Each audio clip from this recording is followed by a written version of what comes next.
Ultra-processed foods are one of the biggest nutrition talking points right now. But do they actually affect sperm health? This is the Men's Fertility Nutrition Podcast. Practical, evidence-based strategies to support sperm health and fertility potential. I'm Alex Hardy, Men's Fertility Dietitian. And in this series, we focus on the things men can control to make a real difference. Let's get into it. Ultra-processed foods, or UPFs, have become one of the biggest talking points in nutrition over the past few years. They're often linked with obesity, metabolic disease, inflammation, and poorer long-term health outcomes.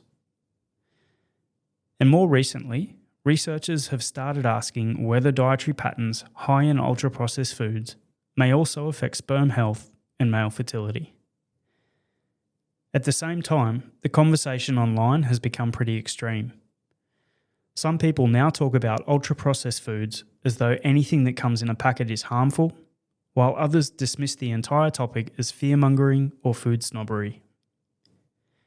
As usual, the reality probably sits somewhere in the middle. Not all processed foods are the same. Not all ultra-processed foods are nutritionally equivalent. And not everything that comes in a packet belongs in the same category. So let's start by defining what ultra-processed foods actually are. The term ultra-processed food comes from something called the NOVA classification system, which groups foods based on the degree and purpose of processing. At one end are minimally processed foods, things like fruit, vegetables, eggs, oats, fish, and legumes. You then move to more traditionally processed foods, such as cheese, canned beans, and fresh baked bread. Ultra-processed foods sit at the far end of that spectrum. These are typically industrially formulated products made using combinations of refined ingredients, additives, flavourings, emulsifiers, preservatives, sweeteners, and processing techniques that generally wouldn't be replicated in a normal home kitchen.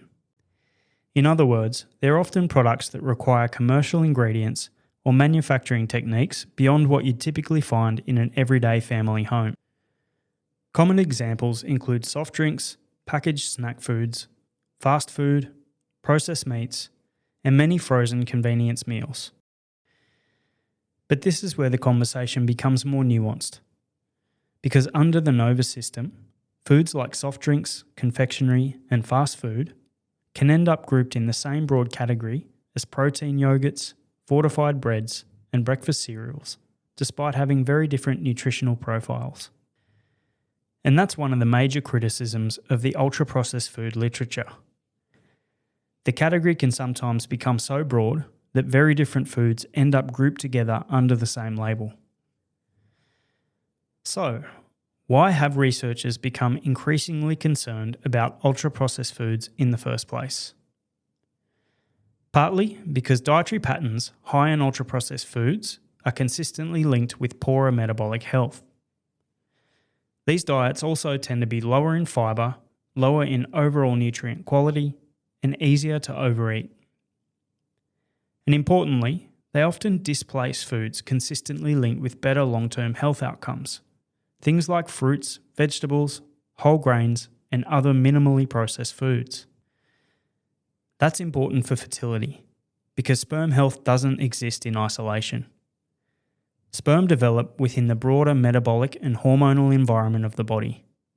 And factors like obesity, insulin resistance, inflammation, oxidative stress, and poorer overall diet quality are all associated with poorer male reproductive health. Researchers have also started exploring whether these dietary patterns may influence things like inflammation, hormone regulation, gut health, and exposure to certain chemicals found in food packaging. Now, a lot of these mechanisms are still being investigated, but together they help explain why this area has attracted growing research interest. So, what does the fertility evidence actually show so far? At the moment, most of the research is observational, and the overall pattern is fairly consistent. Several studies have found that men with higher ultra-processed food intake tend to have poorer semen parameters, particularly lower sperm concentration and lower motility. One of the stronger recent studies looked at both Mediterranean diet adherence and ultra-processed food intake in men attending a reproductive medicine clinic in Italy. Men eating more of the Mediterranean-style pattern generally had better semen parameters overall, while higher ultra-processed food intake was associated with poorer semen quality across several measures. And importantly, the relationship appeared relatively dose-responsive, meaning semen quality generally worsened as ultra-processed food intake increased. Other studies, both in healthy young men and those with infertility, have reported similar findings, although the strength of the associations varies between studies. Now, observational studies can only take us so far, because men eating large amounts of ultra-processed foods may also differ in other aspects like body weight, physical activity, sleep, smoking, alcohol intake, and overall diet quality. One particularly interesting recent study placed healthy young men on either a diet that was high in ultra-processed foods or a minimally processed food diet for several weeks. Importantly, the diets were designed to contain similar calories and similar macronutrient intake. Researchers were essentially trying to isolate whether the degree of processing itself might matter. Even over a relatively short period of time, the ultra-processed diet was associated with less favourable changes in body composition, blood lipid markers, and some reproductive hormone measures. There were also trends toward poorer sperm motility and lower testosterone levels, although not all fertility measures changed significantly.